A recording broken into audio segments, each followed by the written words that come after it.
Hello दोस्तों, नमस्ते, जय श्री राम, प्रणाम। कैसे हैं आप लोग? आशा करते हैं कि आप लोग ठीक होंगे। आज हम आप लोगों को बताएंगे कि ब्लड टेस्ट जो डॉक्टर लिखते हैं उसमें मेन मेन ब्लड टेस्ट क्या होते हैं। तो सबसे पहला टेस्ट जो होता है डॉक्टर साहब लिखते हैं सीबीसी। सीबीसी का फुल फॉर्म होता है कंप्लीट ब्लड काउंट। इसके अंतर्गत हीमोग्लोबिन की जाँच डॉक्टर करते हैं कि शरीर में खून कितना है। तो जो नॉर्मल हीमोग्लोबिन की वैल्यू होती है एडल्ट में होती है 14 से 17, और फीमेल जो एडल्ट होती है उसमें होती है 12 से 15 मिलीग्राम पर डेसीलीटर। दूसरी जांच होती है जो सीबीसी के अंतर्गत आती है डब्ल्यूबीसी। डब्ल्यूबीसी का फुल फॉर्म होता है वाइट ब्लड सेल काउंट। इससे डॉक्टर शरीर में इन्फेक्शन कितना है वो पता करते हैं। इसकी नॉर्मल वैल्यू होती है 4500 से लगभग 8000। दूसरा टेस्ट होता है ईएसआर। ईएसआर की स्टडी भी इसी सीबीसी के अंतर्गत होती है। अगला होता है एमसीवी। एमसीवी की भी जांच सीबीसी के अंतर्गत करते हैं। और प्लेटलेट काउंट, खून जो पतला हो जाता है या डेंगू में प्लेट बहुत डाउन होने लगती हैं वो प्लेट काउंट सीबीसी के अंतर्गत आती हैं। सीबीसी का मेनली काम होता है कि ब्लड को क्लॉटिंग फैक्टर को बढ़ाना। इसकी नॉर्मल वैल्यू होती है कि 1,40,000 से 4.5 लाख तक ये होती हैं प्लेटलेट काउंट।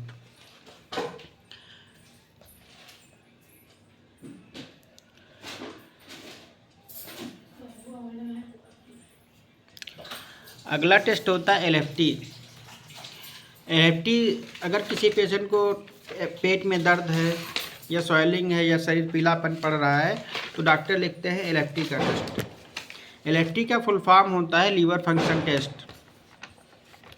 एलएफटी में मेनली बिलिरुबिन का टेस्ट, बिलिरुबिन की जांच आती है। बिलिरुबिन की नॉर्मल वैल्यू होती है 0.0 से 1 मिलीग्राम पर डेसीलीटर।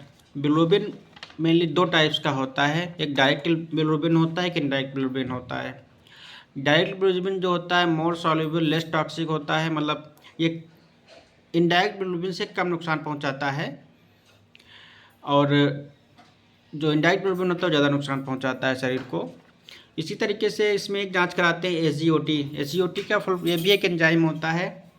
एसजीओटी का फुल फॉर्म होता है serum glutamic oxalo transaminase enzyme.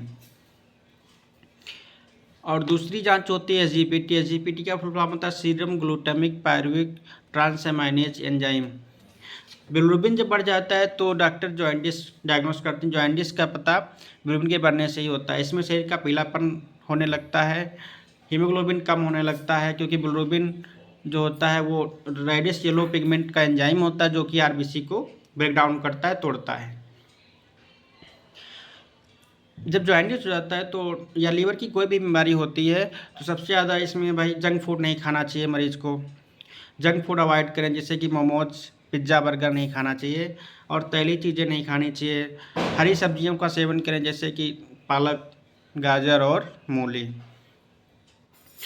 अगला जो लेफ्टी के अंतर्गत टेस्ट आता है वो होता है प्रोटीन। प्रोटीन की नॉर्मल वैल्यू होती है 3.5 से 5 ग्राम, 6.6 से 8.5 ग्राम पर लीटर प्रोटीन होती है। और एल्बुमिन की नॉर्मल वैल्यू होती है 3.5 से 5 ग्राम पर लीटर। इतनी जांचें एलएफटी में होती हैं। अगला टेस्ट होता है केएफटी। केएफटी को मतलब गुर्दे की जांच कहते हैं, नॉर्मली ब्लड टेस्ट होता है। केएफटी का सैंपल प्लेन ऑयल में लेते हैं जो कि सीरम से जांच होती है। अगर पेशेंट के शरीर में अचानक स्वेलिंग हो रही है, पेशाब नहीं हो रहा है, या फिर नीचे किडनी के साइड में दर्द, पेन हो रहा है, तो डॉक्टर साहब पहले केएफटी कराते हैं। केएफटी में डॉक्टर देखते हैं कि ब्लड यूरिया कितना है शरीर में।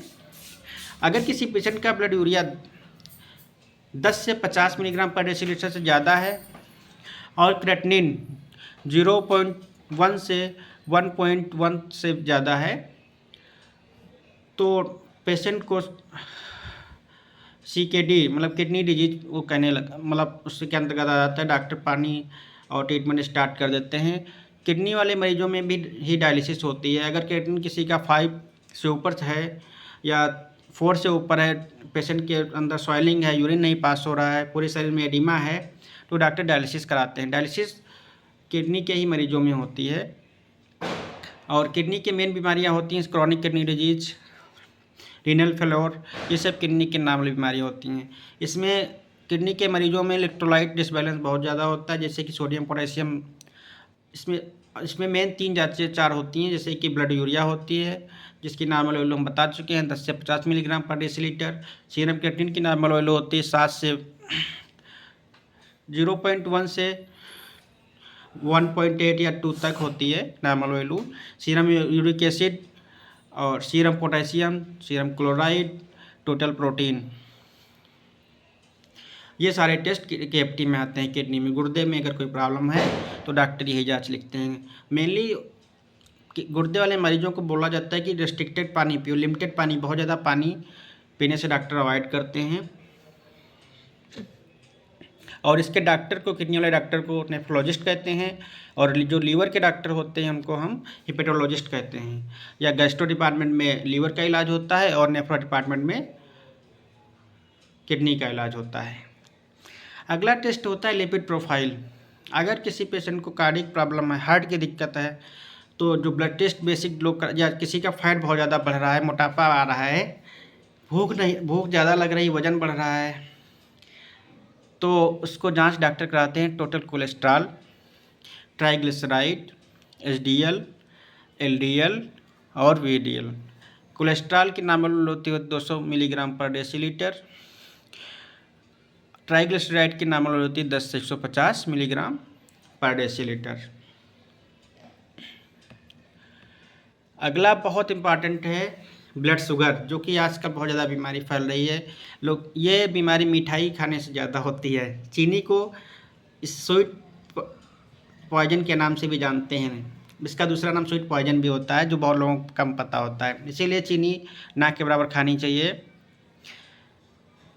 अगर किसी का ब्लड शुगर ज़्यादा है तो उसे हम हाइपरग्लाइसीमिया कहते हैं। अगर किसी का ब्लड शुगर कम है तो उसे हम हाइपोग्लाइसीमिया कहते हैं। ब्लड शुगर 2 टाइप से जांच कराते हैं, फास्टिंग होता है, पीपी होता है। मतलब फास्टिंग का मतलब होता है मरीज़ खाली पेट जब खाना जाए जांच कराने तो उसे हम लोग फास्टिंग टेस्ट कहते हैं। अगर पीपी पोस्ट खाना खाने के 1.5-2 घंटे बाद जब जांच कराता है तो उसे हम पीपी कहते हैं।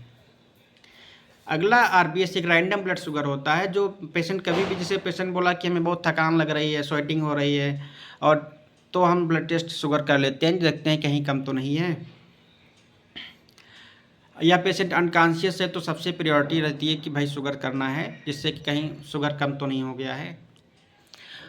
तो वही होता है कि शुगर 3 टाइप का होता है भाई, रैंडम, फास्टिंग, पीपी। फास्टिंग खाली पेट कराते हैं, रैंडम तुरंत होता है जब पेशेंट आता है, और पीपी खाना खाने के 2 घंटे बाद कराते हैं। यही हाइपरग्लाइसेमिया हाइपोग्लाइसेमिया के जो डॉक्टर ट्रीट करता है उसे हम एंडोक्राइनोलॉजिस्ट कहते हैं। जनरल मेडिसिन वाला डॉक्टर भी ट्रीट कर सकते हैं, और इसकी बीमारी को डायबिटीज़ कहते हैं। इसका एक और टेस्ट होता है डायबिटीज वाले बीमार जो पेशेंट होते हैं, उसमें 3 महीने की जो डॉक्टर जांच बताते हैं कि शुगर का 3 महीने का रिकॉर्ड पता कर सकते हैं, तो उस जांच को कहते हैं HbA1c। HbA1c अगर किसी का 4.5 से 6.4 है तो समझ लीजिए बहुत अच्छा है, उस मरीज पूर्ण रूप से हेल्दी है, कोई दिक्कत नहीं है उसको। अगर 6.5 से 7.0 है तो उसका डायबिटीज उसकी मतलब गुड है, अच्छा है, शुगर उसको नहीं है। 7.1 से 8.0 है तो समझ लीजिए उसको शुगर की बीमारी हो रही है। शुगर की बीमारी ऐसी बीमारी जो कि सारी बीमारियों को कॉज करती है, गुर्दा, लीवर, जितने ऑर्गन सबको डिफेक्ट करती है, सबको प्रभावित करती है। इसलिए हमें शुगर से बहुत बच के रहना है। अगर किसी का HbA1c 6.0 या 8.0 से ज़्यादा आता है तो उसका इलाज कराना चाहिए, प्रॉपर डॉक्टर से एडवाइस करके शुगर की दवाई स्टार्ट करनी चाहिए। और परहेज़ बहुत ज़रूरी है इसमें, खाने पीने का ध्यान रखें, मीठी चीज़ों को अवॉइड करें, चावल ना खाएं, यही सब करना होता है डायबिटीज़ मरीजों में। अगला टेस्ट जो होता है यूरिन का टेस्ट। जो यूरिन का नॉर्मल कलर होता है वो येलो होता है। इसमें यूरिन के टेस्ट में मेनली कलर की जांच होती है, urine RM, protein, urine RM का फुल फॉर्म ही होता है रूटीन एंड माइक्रोस्कोपिक। तो इसमें कलर की यूरिन का कलर कैसा है, स्पेसिफिक ग्रेविटी कैसी है, कंसंट्रेशन कैसा है, पीएच कितना है यूरिन का पीएच नॉर्मल होता है 5.0 से 8.0। अगर पीएच हाई है तो समझ लीजिए एल्कलाइन है, अगर लो है तो एसिडिक है। इसी तरीके से यूरिन में अगर प्रोटीन आ रहा है तो प्रोटीन यूरिया, अगर पेशेंट बहुत उसका सब कुछ सही है, पेशेंट दुबला होता जा रहा है, उसका वेट घटता जा रहा है, बहुत गहरा कमजोरी लग रही है, तो कभी कभी होता है क्या है, जब किडनी यूरिन फिल्टर करती है तो उसके साथ साथ प्रोटीन आने लगती है यूरिन में, तो उस बीमारी को प्रोटीन यूरिया कहते हैं। और कभी कभी यूरिन में ब्लड आने लगता है तो उस बीमारी को हेमेचूरिया कहते हैं। इसमें डॉक्टर यूरिन RM कराते हैं, उससे पता चल जाता है भाई कितना यूरिन ब्लड के रास्ते से आ रहा है, यूरिन के रास्ते से ब्लड आ रहा है, और प्रोटीन जो है यूरिन में कितना आ रहा है। अगला यूरिन की जांच में होता है ग्लूकोज। कभी कभी यूरिन जब बहुत ज़्यादा वाइट होने लगता है तो डॉक्टर को डाउट होता है कि भाई उसमें शुगर तो नहीं आ रहा है। और यूरिन कीटोन भी यूरिन की जांच में होता है, जो कि यूरिन के सैंपल से होता है। यूरिन का सैंपल से तो खाली पेट कराने से रिपोर्टिंग अच्छी होती है, ऐसा डॉक्टर लोग जो की एडवाइज है उनका कहना है। और यूरिन में क्या क्या आता है, बिलिरुबिन आता है, ब्लड, कभी कभी यूरिन में ब्लड भी आता है, उसकी भी जांच यूरिन के थ्रू होती है।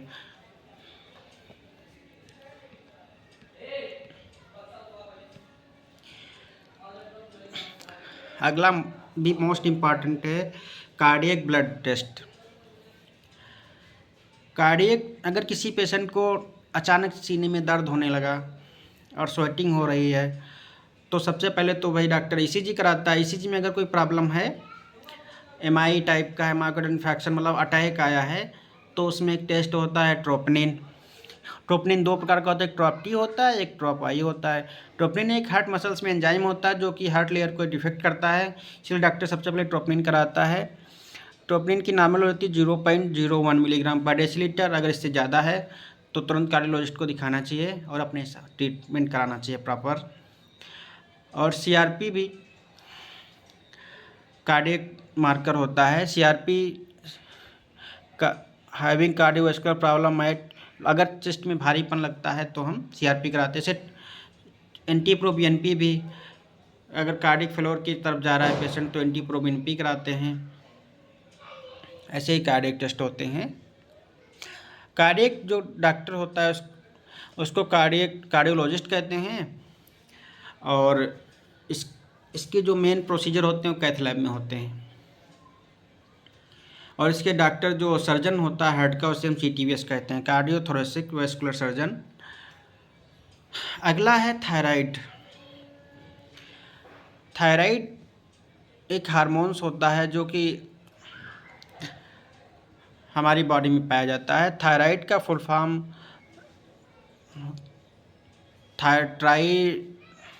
Triiodothyronine, T3, thyroxine, T4, thyroid stimulating hormone. Mainly TSH कराते हैं थायराइड स्टिमुलेटिंग। इसमें भी वेट कम होने लगता है, मरीज को स्वेलिंग आ जाती है, भूख नहीं लगती है, ये सब नॉर्मल होता है। तो थायराइड